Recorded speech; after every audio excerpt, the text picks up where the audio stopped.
আসসালামু আলাইকুম। Sports desk থেকে আপনাদের স্বাগত জানাচ্ছি। বিশ্বকাপ যত এগোচ্ছে ততই বাড়ছে উত্তেজনা। একটি ভুল, একটি গোল কিংবা কয়েক সেকেন্ডের ঝলক সবকিছুই বদলে দিতে পারে একটি দলের ভাগ্য। গ্যালারির উচ্ছ্বাস, মাঠের উত্তেজনা আর কোটি সমর্থকদের অপেক্ষার মাঝে আরেকটি নাটকীয় দিন দেখল ফুটবল বিশ্ব। দিনের শেষে হাসল কেউ, আবার কারো বিশ্বকাপ যাত্রা থেমে গেল মাঝপথেই। হেক্সা মিশনে থাকা ব্রাজিল নিজেদের শক্তিমত্তার প্রমাণ দিয়েছে হাইতির বিপক্ষে। ম্যাচের শুরুতে কিছুটা সময় প্রতিপক্ষকে বুঝে নেয়ার পর পুরো খেলায় আধিপত্য বিস্তার করে সেলেসাওরা।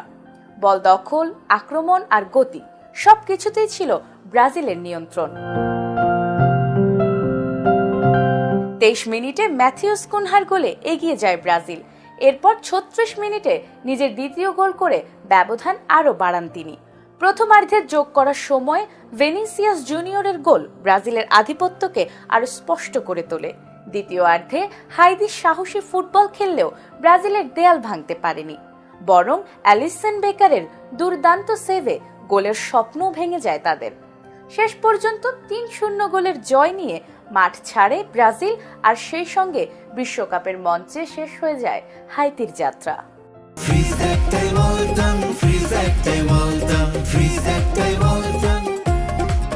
অন্যদিকে প্যারাগুয়ে ও তুরস্কের ম্যাচে ছিল টানটান উত্তেজনা।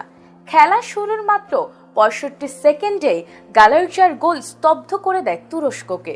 চলতি বিশ্বকাপের দ্রুততম গোলও এটি। তবে নাটক তখনও বাকি।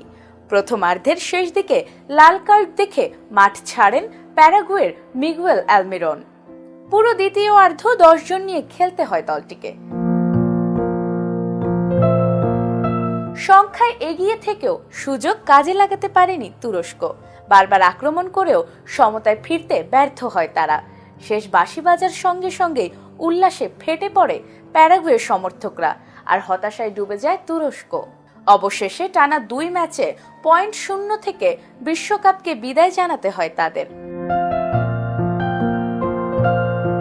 একদিনে দুটি দেশের স্বপ্ন থেমে গেল, আর বিশ্বকাপ জানিয়ে দিল এখানে শেষ বাঁশি বাজার আগ পর্যন্ত কোনো গল্পেরই শেষ লেখা থাকে না। স্পোর্টস ডেস্ক থেকে আমি নাজমুন নাহার জান্নাত। খেলা দেখতে থাকুন, আমাদের সাথেই থাকুন।